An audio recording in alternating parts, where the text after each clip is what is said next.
Bob Garcia, donc votre dernier coup de cœur, Vasseur. Ah, je me suis bien amusé en lisant ça. C'est encore un livre de la série L'Embaumeur, donc une série qui a été inventée par Sébastien Mousse, qui est lui-même thanatopracteur, embaumeur. Il embaume les morts. Et il a créé son édition, l'Atelier Mosésu, qui est en fait un anagramme de son nom, Mousse Mosésu, voilà.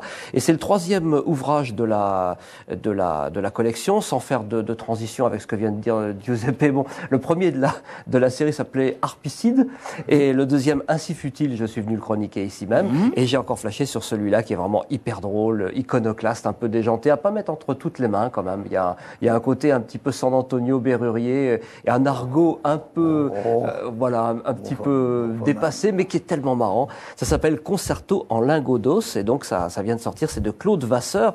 Et quand on lui a posé la question pourquoi ce roman, il a dit qu'en fait il avait trouvé que c'était un bon moyen d'inventer une histoire sur le thème de la canicule de 2003. Vous savez, il y avait un tas horrible. C'était épouvantable. Et en fait, il avait été choqué à l'époque, c'est ce qu'il dit, par le fait qu'on stockait dans les abattoirs et les chambres froides les corps dont on ne savait pas quoi faire et qu'on désignait les gens partis en vacances comme coupables. Donc il est parti de cette idée que c'était vraiment affreux. Hein. Il y a eu, je crois, quelque chose comme 15 000 morts, enfin une hécatombe invraisemblable. Et il est parti donc sur cette idée-là. Et on peut rire de tout. La preuve, c'est qu'il en a fait un roman quand même humoristique. Et il y a toute une intrigue qui est autour de ces cadavres. Donc l'embaumeur, il vient embaumer les cadavres, et puis il en trouve quand même que c'est pas la canicule qui a fait ce travail-là, puisqu'ils ont été déchiquetés, dépecés, démembrés. Enfin, il y a quand même quelque chose qui tourne pas rond. Et il mène une enquête autour de ces 3 ou 4 cadavres, je crois, qu'il trouve dans des états épouvantables. Et petit à petit, on remonte la piste d'une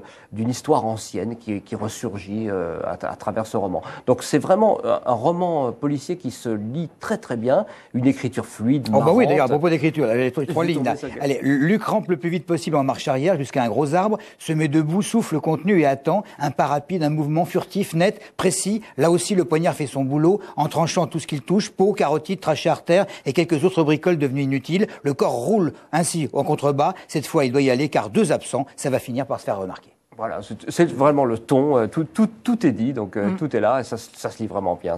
Voilà, à pas mettre encore une fois entre toutes les mains. Notamment, il y a des scènes de partie fine qui se passent dans un club de 3e âge. Alors oui, justement, c'est un peu moyen. Non, Patrice, non, une autre fois. Je vous le prêterai.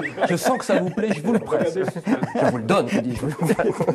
Merci. Là, franchement, vous pouvez me le donner, parce que c'est pas un gros, hein, franchement. Donc, je rappelle, hein, c'est Concerto en lingots d'os, écrit par Claude Vasseur, et c'est sorti à l'Atelier Mosésu, donc dans la série L'Embaumeur. Ah ouais. Ça y est, il est reparti. Ah, c'est pas mal.